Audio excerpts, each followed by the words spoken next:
Assalamu alaikum. Welcome to episode 4 of the Believers Early Careers podcast. This is your brother, Rahul Ali, the early talent man. In this episode, we are going to be going into the fast stream. We're going to be starting off with the DDaT Fast stream, which stands for Digital Data and Technology Fast stream. The reason why we're starting with this in terms of insight into graduate schemes is because I currently work in the civil service and I've done a lot of outreach work relating to the fast stream. And at the moment, it's also the Times top 100 graduate employer, graduate scheme. So this episode is going to be focused on the digital scheme specifically. We might have a couple more episodes focused on the other streams, but we speak to Monshur Ahmed, who has been on the Digital Data and Technology Fast stream, I'll say DDaT for short, and he talks about what led him towards that scheme, how it is in terms of the running of it, the placements he's done, the exposure he's got, and we also discuss stuff like working in government, the flexibility of it, the perceptions that we don't really know much about what Korean government is like, and the importance of, having Muslims in an organization that directly impacts the sort of society we live in. So it's really important to have that representation in places like government. We also talk a bit about the assessment center. So he gives a little bit of advice on some of the stages of that, and we hope to kind of go into that a bit more in other episodes too. So enjoy. This will be a good insight into what it's like on the fast stream, in particular the digital element of it. And you might find that you don't necessarily have to be a full technical person or no coding to really fit into the stream. It's got a bit of a hybrid in terms of generalist and the generalist and technical skills. So you don't necessarily need to be a tech person to, be on this scheme. There's a lot of non-tech roles in digital, which you might be surprised to find out about. But, let us know how you find it and enjoy.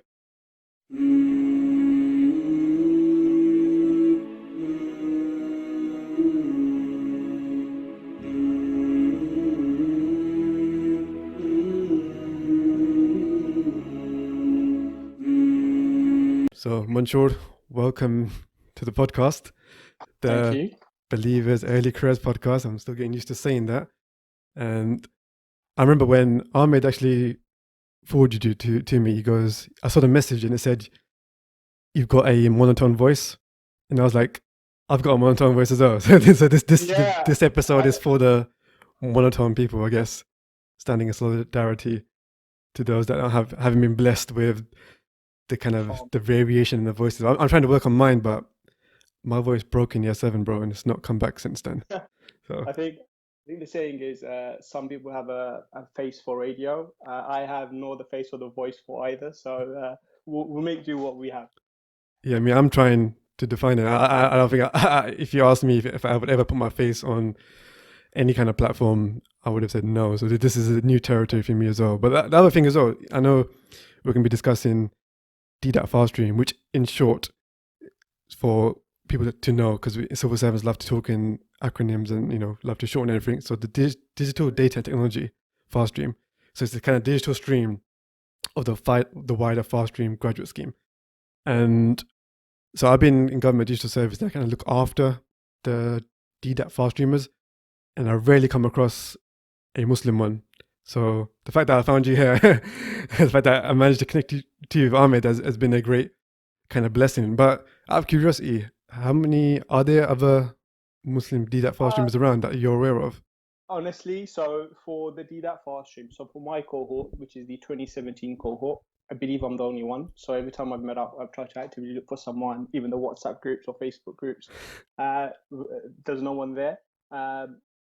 However, what's funny is in my current posting where I am now, there is a current cohort person. So his name's also Ahmed, and he's the other Muslim fast streamer or DDaTer that I've come across. So we're getting through. It's just tripling rather than anything else. That means the number doubled, which is a positive. And I think that's one of the reasons why I'm doing this kind of podcast and trying to raise awareness, especially starting with fast stream, because essentially it's a leadership program trying to build like the future leaders and whatnot.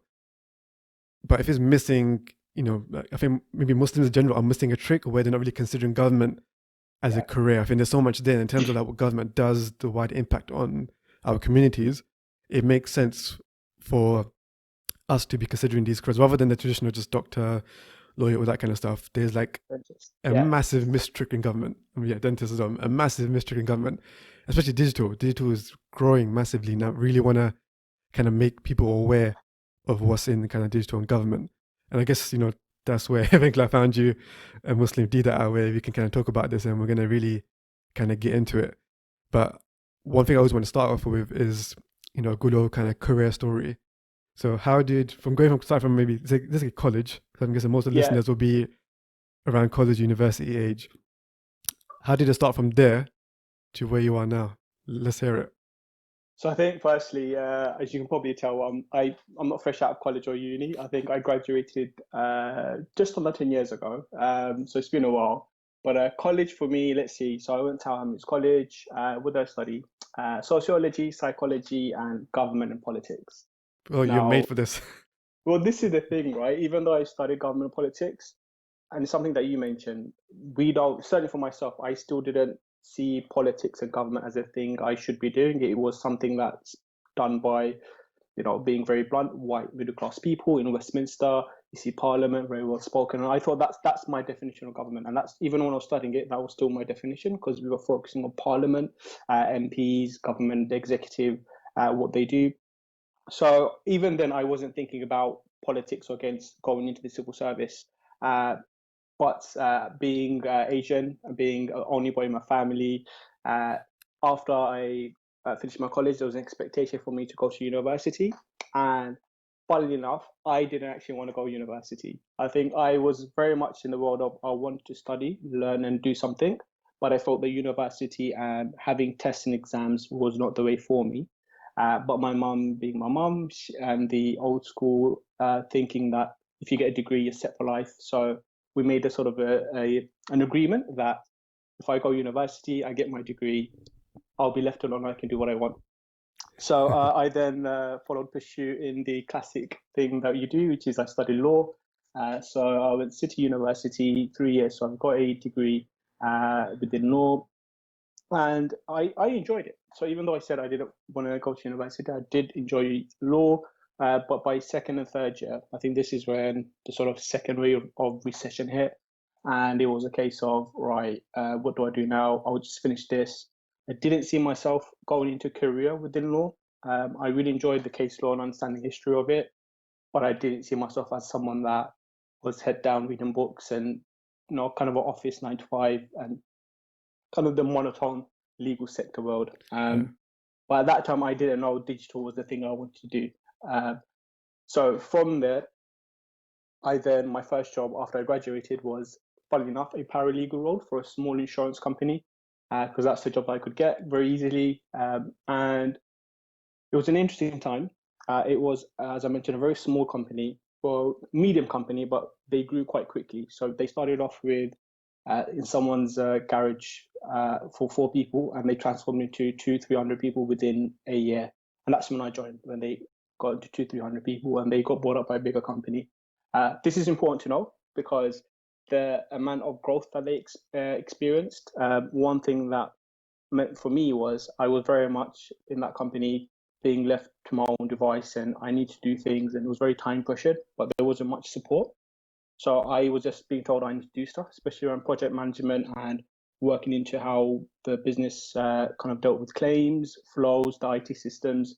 But I didn't get any formal training. My background was just within law, nothing about Prince management or agile or anything like that. So it was a very interesting time for me. At that time, I really enjoyed it. But in hindsight, I've realized that it probably wasn't the best place to get the support and actually carve out something that you want to do. But I did learn a lot. I think it was really interesting, and I met some amazing people, learned from them.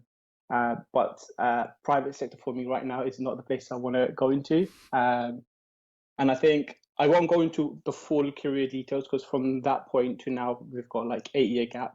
And I had a bunch of jobs between them. So I was made redundant. The company got sold. I got a really good redundancy package, so I'm not complaining. I was going to say, how did you deal with that? Yeah, I think. Seems you're okay. Yeah, I think it was. So we knew it was coming at the time, right? And I was one of the last people to get made redundant. So tip for everyone out there, if your company is thinking about redundancy, make sure you're the person that they really need to rely on, so you become the last person they make redundant. That's what happened with me. I was integral with the company and making sure things worked and project side of things. So I knew it was coming, so it wasn't something like blindsided. And yeah, it was okay. Like I said, I was expected. I didn't hold any grudges. I learned a lot.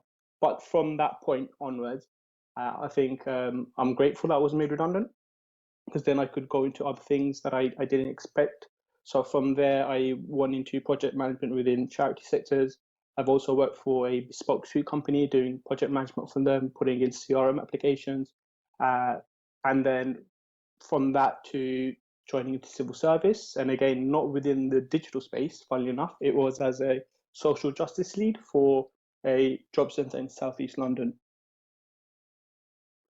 So that was my actual first foot into civil service.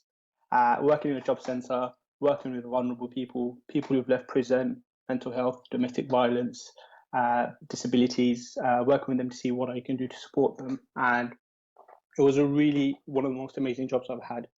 Seriously, even in job center. Yeah, and I think there's a misconception, certainly the media doesn't help, that there's this narrative of job center staff are, not the best people and very much out to get you kind of thing. And that's not the agenda that we have, or certainly not the agenda that I had in my job center. My managers were very supportive. Certainly, so I can't speak for what happened before my time, because I think there's some truth to that. But after I joined, there was very much a call within the Department of Work and Pensions, within government, to say, actually, we need to rethink how we support people, especially, I won't get into the politics of it, but a number of people who are vulnerable with disabilities were moving off from, say, long-term unemployment support allowance to job seekers allowance, something that, I'm not here to criticize. I should interject. I was a decision maker for employment support allowance. That was my first job in government. There you go. So I know what you're talking about. Yeah, and I think it was an interesting time. So we got these wave of people that traditionally were not part of the whole job seekers allowance claiming benefits, but they needed some additional support.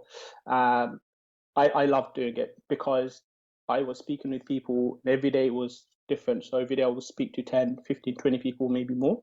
And each person was unique in terms of the circumstances. And it was very much a human element. There was no pressure for me for my manager to want to say, you need to make sure that person does this or that. It was just about what is best for them. And I really liked that. And it showed a side of civil service that I was never aware of. And again, I put my hands up and say, I fell to the media narrative that people work in job centres, they have an agenda, they just want you to work and just kick you out as fast as you can. Wasn't the case for me. Yeah, I get that a lot sometimes. If kind of there's that stigma, isn't it? And the funny thing is, when you're in civil service, you meet some like the nicest people, like some like really, really inspiring people. I know that I've learned from different people, like gems. That's kind of helped me where I am today. But you won't see that in the news, though, will you? No, I think, and this is part of working in government, right? You only hear the bad stuff. You never hear the good stuff. So the good stuff, no one cares. The media certainly doesn't care, because why would you want to have a pat on your back if you're doing a good job? It's only when something wrong happens, and in the scale of government and how many people and things that they do, that is going to happen. And I think it's right that people should be held accountable. And we can touch upon that as to why that is. But I think going back to my career, as it were, in the job center world, one of the things that really struck me was I'm working with vulnerable people who needed support and access, and the support that the government was giving them at that time, in terms of the digital space, was very poor. It was not something I was used to use. I couldn't use it, and I'm very tech savvy. So I was very much the annoying person, emailing district. Like, I'm from Southeast London Job Centre, emailing Westminster DWP saying, "Can you change this? Can you do this? This isn't working. Why are you doing this?" And really annoying my managers and them annoying their managers who are based somewhere else. And I then got an email saying, "Fast stream. Are you interested to become the fast streamer within civil service?" At that time, not interested in graduate programs, didn't know what the fast stream was. In my job center, there weren't any fast streamers, so they didn't know what it was. But something about it just was like, this sounds something that I want to be doing. So I got in contact with the fast streamer. So once I saw this email, I spoke to my manager. This was actually 6 months in my job, and she was like, "This is something for you," because in her words, you're sort of wasted here in terms of you have a real drive, you want to change things and make a real difference and actually help people work and processes. And again, I didn't know digital was the thing for me at that time. And I reached out to some fast streamers whilst in DWP, and they helped me out a bit, gave me some advice. And lo and behold, I joined the fast stream a year later. So well done. You were successful in that. I noticed that when in Job Center, in my experience in the Benefit Center, they do kind of push you a lot to say, like, the kind of people that have been there for years, they do say you're being wasted here, and if you want to really do make an impact, that you should be kind of pushing elsewhere. But I think at the same time, it really does give you that grounding, that that reality that this is the front line. This is how you're actually serving people. This is where the real kind of government stuff happens. The service part of civil service, where you're actually delivering on the front line. I think it really does ground you, and I think definitely people that are considering fast stream, if any kind of frontline experience, whether it's even retail or government or wherever it is, you can really engage with the public. I think it's just something about it that you really pick things up and really it really does ground you, and you really learn certain values that you wouldn't normally get when you're in corporate because you're not in touch with the public. But some other things I want to touch upon. So from what I can gather, you started with kind of government politics and that kind of interest in the law. Yeah. Then you started working in kind of a law firm. So it ended up becoming a bit like project management stuff. Yeah, so the switch there was I was a project management stuff from the get-go. I was doing operational stuff, so doing claims. But again, at that time, I was still the annoying person who would say, "Why don't you do like this? This process would be better. If you do this and make this form like this and change it like this, and if people do this, you'd save X amount of money and efficiency." So naturally from there, within 4 months of my first job, they were like, "We want to put you to project management because you have a knack for this." So yeah, that's what's happened. That was the lever, as it were. Yeah. And what advice would you give? Because I know you mentioned that point about to avoid redundancy, make sure you're someone that can't be replaced. So just say I am a new person coming in to like a law firm or any kind of organization. How did you kind of go about trying to build those skills and the kind of capability to make sure that you're someone that you're so good that you can't be replaced, or you're like the last one to go? What advice would you kind of give there? I think it's a difficult one. So if you asked me this a few years ago, I would have said, make sure you're seen, you're visible, make sure you're doing things and you're proactive in seeing spots and what you can and can't do and what things should happen. And that makes you someone that people show interest in. So basically be a solutions person, not a problem person. So if there's a problem there that you've noticed, don't just highlight the problem, find a solution, do your research and present that. So you're always seen as the person that's solution focused. And that's regardless of what you do or what sector you go into or what field. But now I think in hindsight, as I'm older, and I think one of the key things was certainly when I was younger in private sector world, I used to do stupid hours, and I didn't mind at the time. I think it was absolutely fine. I think it's something I had to do. In hindsight now, with what's going in life, and I think there's actually more to life, and I think there's not just work, and certainly as a civil service that helps to manage that work-life balance. I think there's still something there. You can still be a solutions person. You can still be proactive, and you can still work hard. And yes, you need to be flexible. But right now, my priority is work-life balance, if I'm honest. Yeah, I think that's really important as well, because there is always that thing with private sector, isn't it, where you put all those hours in, you do all this kind of extra work, you become that irreplaceable person, which I think to an extent it is important. I think when you got that kind of freedom at that young age to really build the skills, I think talking to different people in the business, learning what's important, learning what's kind of critical, and learning how can you perhaps build that, or how just identifying it when you come into the environment, you kind of realize this is like I guess the critical things that they do. These are the people the go-to people that they're going to for knowledge or for kind of help. So perhaps I should be looking at those people and thinking, what are they learning or what do they know that I perhaps can build up and really work towards. And I think definitely work-life balance, which government is really good for. I think it's actually funny you mentioned work-life balance. I was actually watching some webinar. It's about the prophetic life balance, and the guy Mohammed Faris, I've got an episode with him, I think episode 2. He mentions basically how there's a myth of work-life balance, that the fact that we center everything around work is literally like, is there really a work-life balance when everything about life is set around work? Or, should we kind of be questioning that? I would recommend people to really look at that webinar. I might share it on my social. But anyway, let's not go into that too much, because that's a No, deep discussion. I But completely agree with that, and I think I agree that's a separate discussion. But something that civil service helps is I agree. So it's basically my life comes first and work comes second. So in my diary, if I show you right now, there's gaps in there, and we can talk about this later. Like my prayer time, I block that in my diary. If I do something for my dad, like appointments or there's delivery coming expected, I just block out my diary. I'll work from home, and it's literally my life revolving around work rather than the other way around. So I completely agree with that statement. And there are things you can do which you can discuss. Uh, if I may, I think I think it's going back to something that you mentioned before about kind of advice, and you mentioned your audience members might be college or university. I think one key thing that I'll give is, from my own experience, living in East London all my life, going to secondary school in East London, college in East London.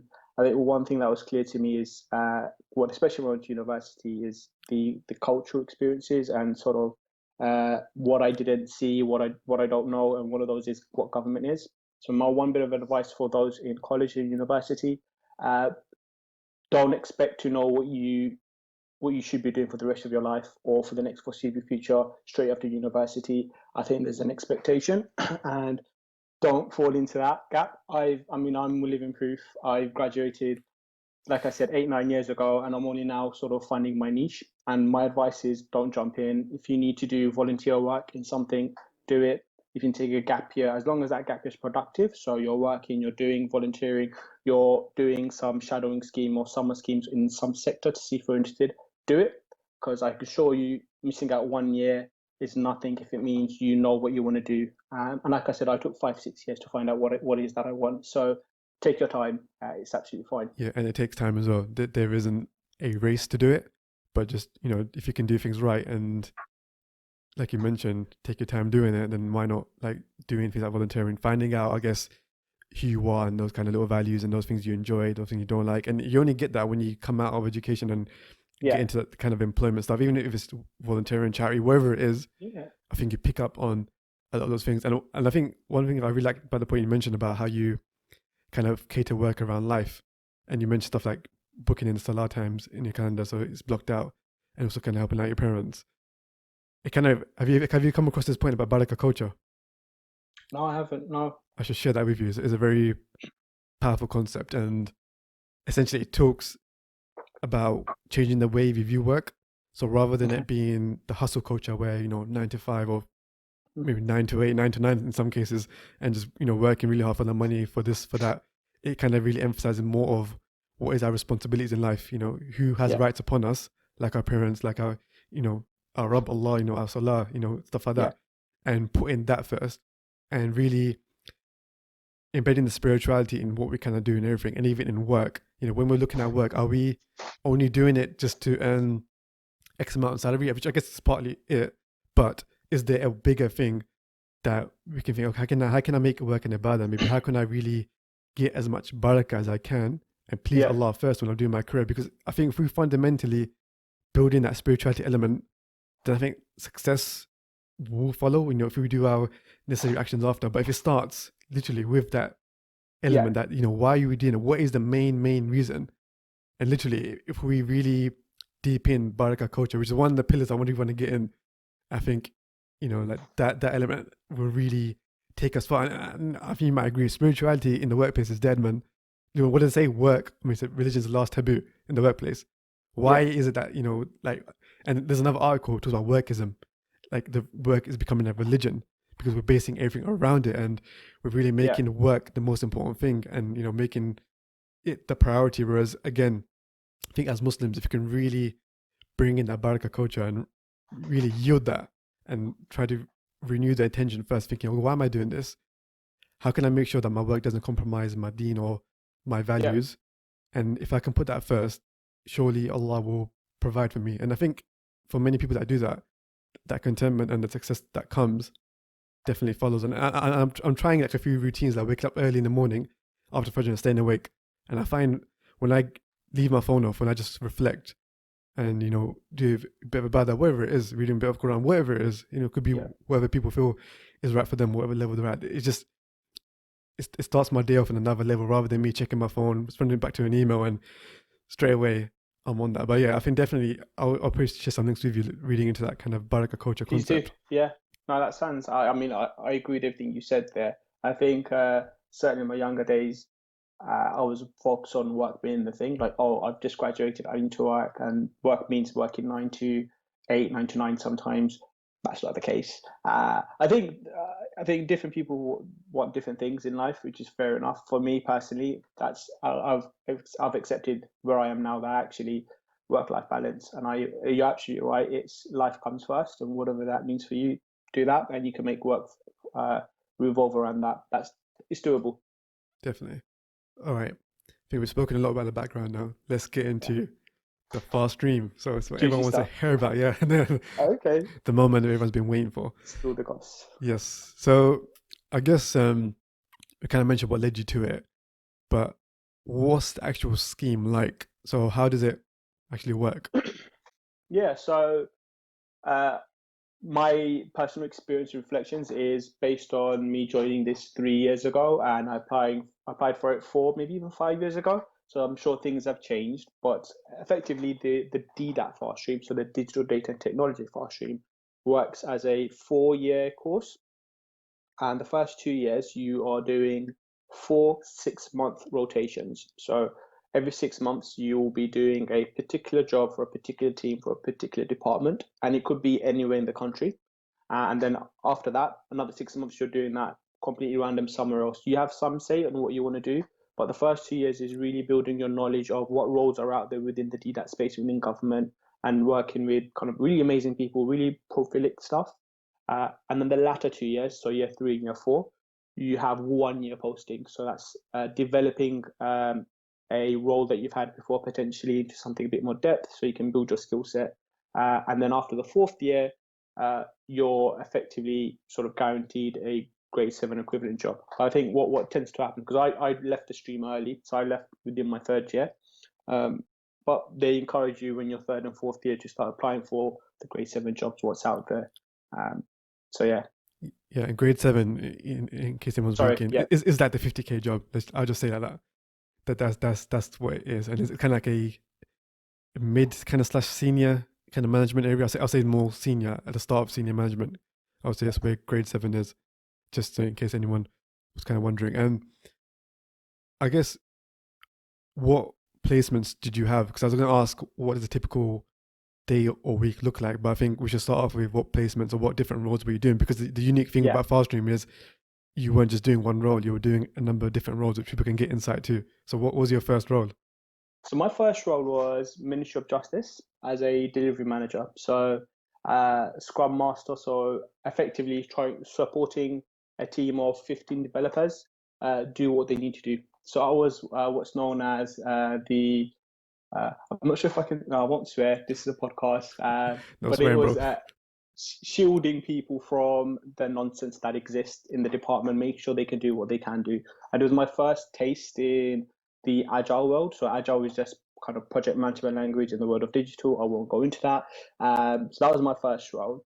Second role from that, I was a user researcher for Department of International Trade during the Brexit time. So during when it was coming through. So it was a very intense period, understanding government's relationships with businesses, what that should look like in a post-Brexit world, and looking at a global kind of lens. So, speaking with multi-billion companies, what is that they want from government and what tools we need to support that. So really interesting times. And that's my phone Don't going worry, off. this is work from home life. Yeah, it is. My mum's not home, so I'll see if someone answers. If not, I may have to answer. Pick it up, bro. It's fine. We'll cut it Okay. out. It might be from a GP, so bear with me. Go on. Don't worry. Hope Sorry everything's about alright, that. yeah? Yeah, everything's fine. It's actually, alhamdulillah, one of my cousin sisters, she's got a daughter, so a niece. I actually knew about this. They messaged me on WhatsApp, but I think their mum doesn't quite understand the word, how WhatsApp works, and I get the news a lot sooner than her. Yeah, we might have to do some nice editing out to Don't worry. that conversation, or start from No the one beginning. will see that phone call. That's cool. That's fine. Where were we? We were talking about user research. Yes. So user researcher role, international trade, and I should say the transition from those two roles. I had a conversation with my manager and said what is that I wanted to do. So, and the thing that I wanted to do was become a user researcher in international trade because it was one of the intense times, and I wanted to see what's happening. And then from that, my third posting was UX designer, so user experience designer for Department for Transport, where I currently am now as permanent. Um, So we might need some more explanation on that because yes, if I'm thinking what's a UX designer and I've been in GDS for just over a year, I imagine people listening to this thinking, what is this guy talking about? So yeah, I'm sure, I, yeah, you can. it's a fair comment, and I think UX, to be fair, is a synonymous term with a whole bunch of things. So my role effectively was uh, looking at a service, and as part of service transformation, what does it look like on a screen? So all the button placements and screen layouts and hierarchy information, how that's presented back to you, and how that works in an overall service end-to-end journey. That's what I'm currently doing now, so I can discuss more about that a bit later if you want. Yeah, and I think for like the general person thinking about that, it's more of like, I mean, you can correct me if I'm wrong because you know more about this than me. But is it things like, for example, if I'm going to gov.uk and there's something I need to do or like interaction, but it's kind of looking at the layout of gov.uk, where are things here, where are things there, and how does it actually work in terms of if somebody is logging in, what are they seeing, where do they need to, what's the more kind of important stuff, and where do they need to be heading to complete, I guess, a thing they call the user journey, right? Yeah, spot on. I think one of the key differences from what I was doing and still am is our users are not citizens at the moment, they're business users or shipping line agent supports. So one of the things that makes it really difficult or a challenge to us as a digital team is how do you get them to do something that they don't really want to do? Uh, but we can talk more about that in terms of what government services do and why is it so important and the challenges that people come across. Because I still have a lot more postings to go through that I've done. So then my fourth posting was business analysis for Home Office, so based in Croydon. After that, I was the design lead for Foreign Office, FCO Labs. And then after that, I'm now back in as a permanent member of staff for Department for Transport as a senior interaction designer. So you went back to your third post, um, That's correct, Jess. and you were in Croydon as well. People would be thinking, wait, there's government in Croydon as well. Yes, there really. I think Yeah, I'm yeah. guessing would it be the Home Office? Oh, that's correct, Jess. Home Office, yeah. So their DDaT space sits mostly within Croydon, so they've got quite a few offices there. Yeah, and as a business analyst, what were you actually doing? Uh, I need to be professional. I need to be professional. Yes. I was so my team, which was known as the Entregate team, we worked with two big parts of Home Office, so immigration enforcement and UK visa and immigration, and we effectively helped them look at any projects or any problems that they had. So anything that they need support, they would come to us so that we will do research, do a discovery phase to understand what are the pain points, what are the issues, and then find out what things we can do to help them. And that might mean a digital solution. So actually purchasing a product for them, off the shelf product to give to them or tweaking it, or it might be spinning up a new team to help deliver something for them. So we were the gatekeepers, as it were, for any problems that these two massive behemoth departments had, and then we can help them solve that problem. Yeah. What is it? I guess if you were to describe that in a typical week, so I'm trying to like I'm trying to go back to, let's say, Yeah, before I even enter civil service, provide any idea of how any of this would look. So let's yeah. say, okay, so I wake up in the morning, I go to the office. How would you say that kind of, how would you describe that part, like in terms of you coming into the office and how does things work in terms of a day to day or a typical week? So I think I can give a generic view because Yeah. actually it's sort of same for all of my postings. So within the DDaT space, we work in what's known as kind of agile ways of working. I won't get into too much of what that is, but what I would say is that we work in what's known as a Scrum Framework. So we have certain ceremonies, sprint ceremonies. So every day, we will have usually at 10 o'clock a stand up, which means that all the team get together and we discuss what we've done yesterday, what we're going to do today, and any blockers we may have. And that's a 50-minute conversation at the start of the day to make sure everyone's on track. And if there's any blockers or any issue that they have, they can raise that there. So the rest of the day, whoever needs to be involved can make sure that gets unblocked. So it's making sure there's momentum on that day going forward. And then from there, it all depends your role, what department you're doing. But usually, so I'll put my current role hat on, which is interaction designer. I will tend to start off my day with usually meetings because that's my life at the moment. And those meetings might be around things that's happening within the wider department. So my morning shift is bigger picture things and not necessarily what I do as my role. And that's how I work my diary. And it then by afternoon or early afternoon, so by 12 o'clock, I then start looking at my own project work. So what I'm doing for my own project, and that could be if I'm redesigning content, what content exists, so I can start mapping that out, pen to paper, sketching ideas, or using applications to do wireframing. So again, prototyping different things on screens, how they look like. By that time, so as I get started, I'll probably then take my time off. So that's for Salah or lunch as well. And I think in this current climate of COVID world, everyone's working from home, so it's really easy. Certainly, when we were all in the office, it was weird because you had to kind of plan a bit more, so you couldn't just do 30 minutes. I'd have to take 45 minutes to an hour, and that depends on where I was working because we might not have prayer facilities or the building might be really big, so I need to navigate my way, do what I need to do, my salah, and then eat and then come back. So it depends, but working from home has made life easier. So because I can just switch off, pray, and then come back. So and then in terms of by the end of the day, what I would do, and again, it really depends.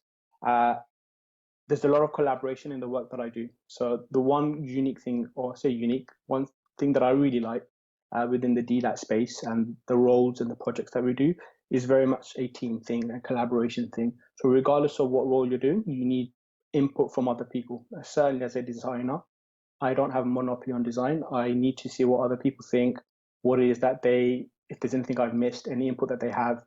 So a lot of my kind of end of day would involve, again, another round of conversation, some design process, some design critiques of what I've been building for that particular day.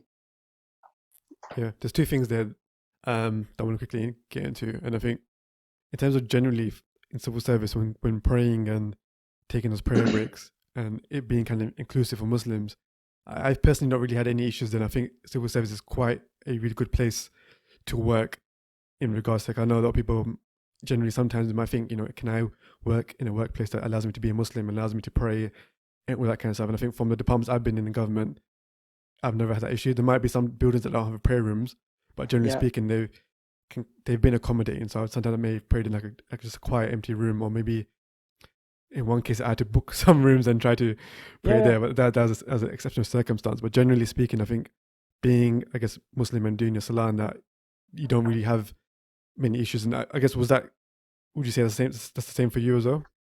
Yeah, completely agree. So I think you're absolutely spot on. There's a sort of an inclusive nature of civil service that I definitely haven't had in other sectors. And I think that's partly because civil service is quite large.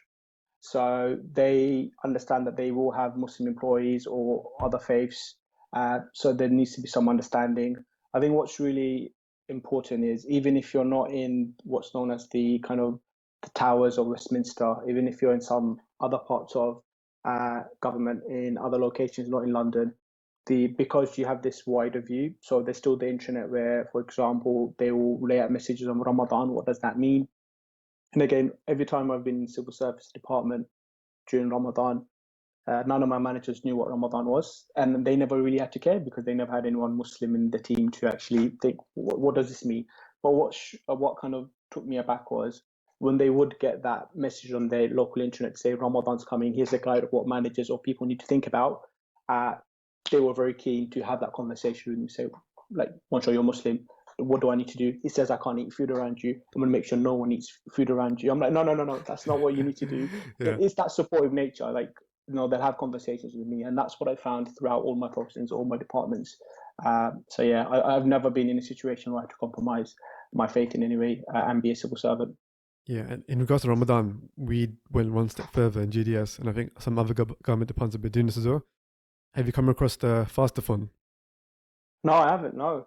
I will share that because, and anyone that's kind of thinking about how to make a really positive kind of Ramadan kind of thing in whether they want to work. So the Fastathon is like a challenge where you Right. invite colleagues to do a fast in one particular day. Right. And Okay.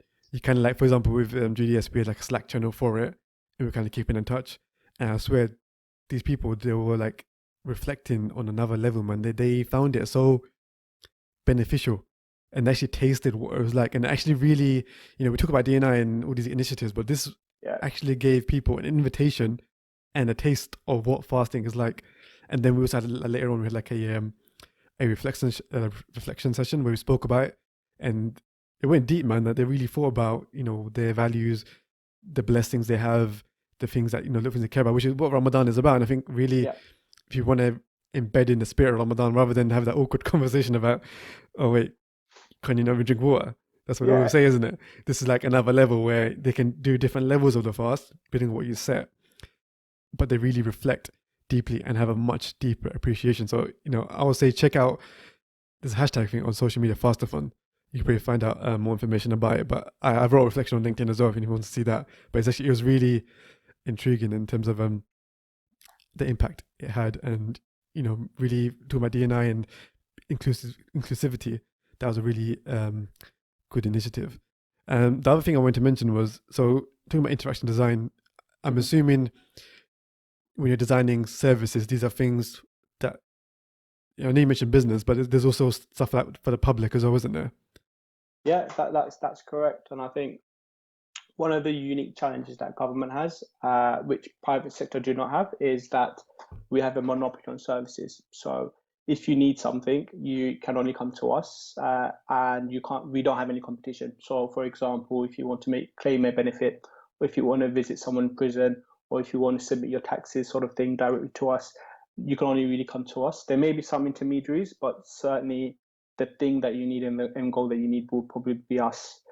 So what does that mean? It means that we can't exclude any of our users. So unlike Apple, Facebook, Google, or any tech company or any private sector company, they can purposely exclude some of the customers. They might think that's not the demographic, that's not who they want. So they can focus on the service, the design to meet certain groups because the money orientated. Uh, Government, we need to make sure everyone can access all our services. So that means making sure it works with people with disabilities, digital assistance requirements, accessibility, and again, I don't see this as a burden. I think I'm an accessibility lead in where I work, and seeing firsthand in my experience as DWP many years ago in terms of what it actually means for vulnerable people if they don't have access to the things that we provide, and it can have some very grave consequences. I think it's really important because the vulnerable people in our society are the ones that need our help the most. Yeah, Um, I think there's a saying that I hope it's saying, I know I say a lot. If anyone comes to government for help, it's because they're in a bad situation. So no one has ever come to government because they're in a happy mood or something has gone really wrong in their life. They usually come to government because something's gone wrong in their life and they need help. So having that mindset of they're in that anxiety state or they're in a state of concern, and sometimes like if we don't get them to do what they need to do, if we don't make it easy for them, there can be consequences to that. I think that's what's really motivating for me to make sure I do a really good job. And it's one of the things that government provides, which no other organization really does. And yes, organizations will have a preference of accessibility. I completely agree, but you can't exclude anyone in government. And I think that's the unique challenge that they face that other organizations or companies can sort of avoid. 100%. And this is why I think it's really important for, I guess, Muslims to think about these tech roles, because if you're making that sort of impact on a digital scale, on a digital service, which is impacting the whole public, then whether it's like making a policy, whether it's kind of creating a certain kind of element of a service, I think there definitely needs to be representation from a kind of Muslim perspective as well, in terms of understanding maybe some of our quirks or whatever it Yeah. is, which we can't really do if we're not there. But there's, I think, that do we really know what these roles are? And the other point I really wanted to allude to was like your role. Would you count it as a technical role, or would you say it's a non-tech role in tech? Uh, it's a bit of a blur. So I think, Yeah. so certainly the job that I need to do, the first thing is having conversations, speaking with people, and having empathy. I think that's the core foundation of what I need to do, and that's not tech. That's just people skills and understanding uh, people, users, and understanding what it is that they go through and how I can make sure that we can support them. The other element of my job, so the prototyping aspect, there are things, so certainly I'll put my hands up. I'm not that confident in front end HTML, so coding, as it were, but there are other things that can help you with that. And I think that's a skill, regardless if you're in tech or digital, something people should do. And I know nowadays in school, certainly in secondary school and college, you can do coding, which is amazing. And if you Mm. have an opportunity to do that, because that's what's running the world, as it were. Yeah, definitely. And but it's also that point about, people might, when you think about tech, people think, oh, it's too technical. It's about coding. It's about IT support, fixing the Yeah. computers and whatnot. But the roles you just mentioned, they're all tech roles, but they don't necessarily require a specific technical skill. Like, you don't necessarily need to know how to code. You don't need to know how to fix a computer to do a role in tech. And like you mentioned, your role at the heart of it is people skills and that human element, which I think perhaps when it comes to tech, people maybe forget or just don't associate tech with. But fundamentally, at the end of tech, it's all about the user. It's all about that human element, that empathy, that understanding, that user journey. So I think definitely people that might be thinking now this is about tech and I need to have technical skills, I'll definitely challenge that and say, you know what, you don't need necessarily to have technical skills to really have a meaningful, not say meaningful, but a successful career Agreed. in tech. And there's so many roles there that I think even young Muslims or whoever it is should definitely be looking into and considering. Moving on, I'm not gonna go into assessment center too much because I'm gonna have a separate episode on that. But I would like to hear your experience of the assessment center. So from what I understand, the first 3 online stages are the situation judgment test, the e-tray exercise, and the video interview. Then when you go to assessment center, you have the group exercise, the analysis exercise, and the leadership exercise. And then I think you may have had another exercise because you were doing the DDaT program. Yeah. So how, I guess, what's the question to ask now? I just covered everything that we've kind of done. I guess, how was your experience of those, and what advice would you give someone to be able to succeed in those ones, and especially the ones that you may have found challenging, which I guess may have been stuff like the e-tray or analysis, which is quite bewildering sometimes. Can I be? I'm so sorry. I've got a meeting now, which I can't avoid. Can we? I'm happy to do this again, even today. I just need 20 minutes, if that's all right. Yeah. Now we can Is that all right? pause. This is our pause. Okay. Yeah. Cool. Pause. I'll be back. I just need to jump in this meeting. I'm already getting WhatsApp messages. Okay, we are back. Some of you may have noticed there's a slight abrupt interruption there, but that's fine. Those with the sharp ears will have heard that, Monshur mentioned about stand-ups at 10 o'clock. And we found out it was 10 o'clock and you had to stand up. So you had to quickly go there and attend to that. But now we are back. And I think the point I was mentioning, so I briefly covered the assessment center and the different stages. And I guess I want to ask, what was your experience of it? And what key skills do you think you need, I guess, to succeed in the assessment center that I guess young people can start thinking about and start considering how they can build those skills up? Yeah. So once again, I'll caveat by saying I done my assessment center and the final selection board 5 years ago. So a lot of things have changed, and I'll go through what assessment center and final selection board is, but I'll touch upon the assessment center first. So, if you've been successful in the fast stream in terms of the test and then the video interviews, this may change now in the new world. You get invited to take part in assessment center. So that's a full day of, you do, I believe it was 3 exercises: an e-tray exercise, a group exercise, and a leadership exercise. But again, this is, I think things have changed from then, but the advice I can give is certainly high level advice. So it will be useful for all kind of things that you're doing or any types of activities you might be doing. And this is the advice that I got when I was a civil servant going in to the assessment center from another fast streamer that I found. And it's the advice that I've given to other fast streamers who were going through assessment center. So it's good advice and it works. And everyone that hears it, including myself, were like Thank God someone's actually told me this. Yeah. It's intense. So the assessment center is really intense. Make sure you get good rest, that you eat well. There have been stories where people have fainted. And this is not to scare you. This is more about putting yourself in a position where you are going to be back to back doing some sort of assessments, some sort of exercises. Sometimes they might feel slightly overwhelming. Don't feel overwhelmed. A reason being is you are applying for a leadership graduate scheme. So they do not want the finished article. They do not expect you to know everything, have all the answers, and have 20 years worth of experience. Their main demographic are university students who sometimes will be the first, most will be the first job. So what they're actually looking for isn't for you to have all the answers. What they're looking for is someone who has potential, can see the bigger picture, and understand what the ask is. So when you go through any of the exercises,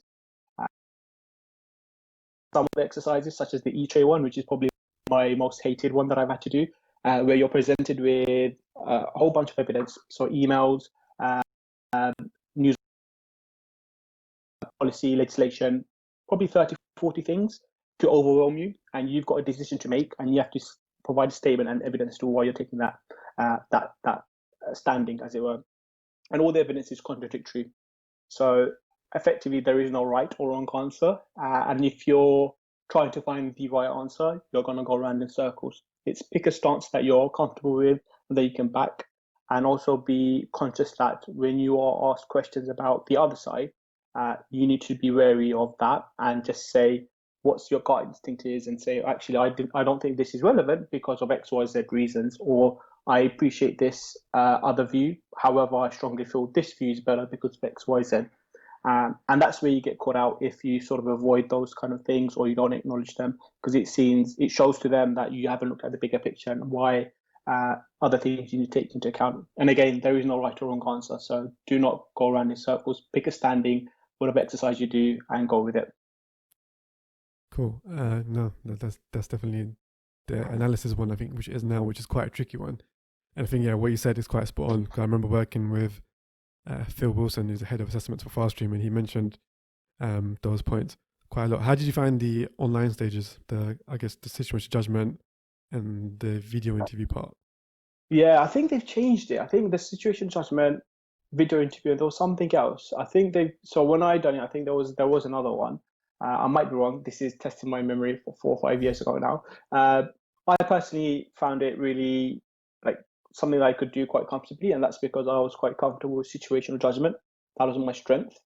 Um, the video interview was a weird one because it was kind of you get asked questions and then you record your answers, but I always like the human element. So reading people's body language and reacting to that and understanding if the thing that I'm saying is the right thing that they want to hear, and steering away. But you don't have that if it's a video pre-recorded. So I think it's really interesting. What really helped me was, I know this, I mean, I'm getting flashbacks. So this is exactly where I was wearing my suit.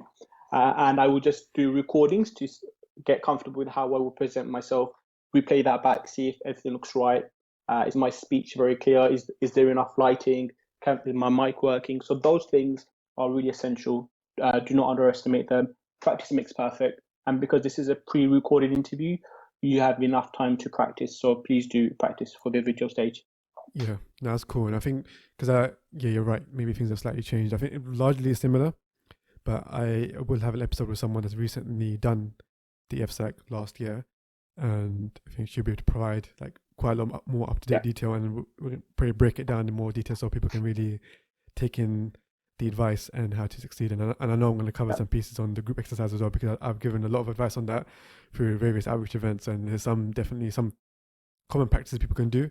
Yeah. And can even practice at home or even with their friends that you can really take to the assessment center with you to succeed. Group exercise is where I scored the highest. So that's my strength. And I'm happy to go a bit more in terms of what's to look out for, because that's what I do. And I do mock sessions for wannabe fast streamers around that. So I'm happy to share some insights around that if that helps. Yeah, go on. What 3 things would you say people should be, the 3 most important things when it comes to group exercise from your experience?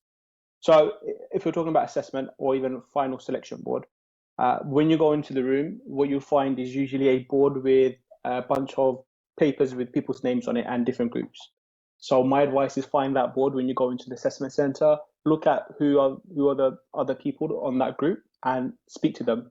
And the reason why I say this is explain to them that this isn't a competitive thing. There isn't a finite number of postings available, and therefore it's a dog eat dog world. Because what you tend to find, and this is my experience, when you go to a group exercise and you're given all these people, and the exercise is basically you have this standing, here's the worksheet, discuss your standing point and negotiate for an answer and what the direction should be. A lot of people think it's me against you, when actually it's if you have that conversation before and they say, let's help each other out, let's not be disruptive, let's be engaging, let's be supportive, let's not bully, you get that cohesiveness that's required and everyone looks well. In my experience, there was one individual who didn't play ball and was very much kind of sort of shouting almost and very arrogant and very aggressive. He didn't get through, just putting it out there. But yeah, so that's one. Find the group of names. The second thing, they're looking for a group kind of think. So how do you operate in a group? So be that person who's confident in speaking, but also when you see other people not speaking, reach out to them. So that's what they're noticing. Are you engaging with people who may not be the loudest? Because naturally, myself included, slightly introverted, I won't always be the first person to speak. But if you're seen as that person that's giving the hand and saying, oh, you mentioned this or you've said this, what are your thoughts? That's massive branding points to you. So do that. And the third thing would probably be timekeeping. So you're given a fixed time to do the exercise, and someone needs to be timekeeper. Do it. Even if you're not the timekeeper, if you're the person that says, because it does get heated slightly in the exercise, if you're the person that says, right, we have 2 minutes left, can we come to an understanding, and then we have to meet the deadline, that's again massive branding points and tick points for you. So these are the things that they're looking out for in the assessment. So my 3 takeaways for group exercise. Cool, definitely. I'm going to build on that in that episode as well, because I know there's definitely things there that we can get into. Another question I had, so these are kind of the final 2 points, I guess. What key skills do you think young people can be looking to build to really succeed in a digital career, I guess? I know it's quite varied because some might require technical skills, some might require soft skills. But from your experience, what key skills do you think you may have needed or that you needed to succeed in Fast? Yeah. So I think, if you're looking at the lens of FastStream and specifically within DDaT, I would say the first and foremost is the role, whatever role you're doing within the DDaT role, it's people facing. So whatever you're working on, you're doing it to solve the needs of people, and that may be public. So really understand the empathy side and what is it that we're doing. And there's tons of blog posts out there which really go into detail as to government, why the fact that we have a monopoly, the consequences of not delivering. Read up on it. So that would be my advice. Understand what it is that government does, because again, it can be seen as this arm's length thing of Westminster and middle class white people, and actually how can it relate? But the things that they're doing is affects you. So understand what it is that government does first, and that helps you understand what DDaT's required on the project management side. In terms of the tech side, again, for the FastStream, you're not expected to have any knowledge of tech. So no one really does. So what I will say is the way you supplement there is you show interest and understand what's happening in the world. So one of the big things now is sort of automated vehicles and how government's looking into that to make sure they can regulate around that and what that means for the sector. So before you go into your assessment or final selection board, read up what's happening in the world of government, certainly within the digital space. What are the key tensions that exist? What are the breakthroughs that they've had? And all of this is available online. If you just search blogs in digital in government, you can go to Ministry of Justice, Department of Work and Pensions, Home Office, Digital Department for Culture, Media, Sport. You can see everything that's out there. So read up. I think that's really useful, and it shows initiative and that you are genuinely interested in that space. You don't need to have some sort of understanding of front and back end architecture. That's something that can be developed within the FastStream if you want. Yeah, that's cool, and definitely knowing the context, and it goes back to seeing the bigger picture, doesn't it, where you understand or have an understanding what you're working towards, and then it kind of means more to you when you're actually doing that work rather than just going in and not having any idea what it is, especially in a government setting, it really is important to Yeah. do that research. And even GDS has an amazing kind of blog website as well, where you can find out a lot about the work they're doing with gov.uk, the COVID-19 response, EU exit, all that kind of stuff. It's all there. And I think perhaps we just need to take the initiative to go out and just read it, and gives us a clue of what to do. And even you see some names there, you can maybe go on LinkedIn and find these people and maybe ask them questions directly, say, how is it like in there, what's actually going on, or not what's going on, but what advice can you give to me, like being outside of government, working towards this career, what things should I perhaps learn more about? And as we kind of mentioned, the civil servants, you meet some really, really good people, and I think the vast majority of them would respond and give advice. But on that note, so I think we've covered a lot in terms of DDaT Fast Stream, and I think if people do have any questions about it, or maybe any more kind of particular specific questions about certain assessments or certain elements of the scheme, then feel free to drop a comment or ask, and I can get in touch with Monshur to answer some of those questions. But from your side, what would be the final words and advice you would give to, I guess, a young person considering a career in tech? I know you mentioned a point about apprenticeships before as well. Yeah, I think so.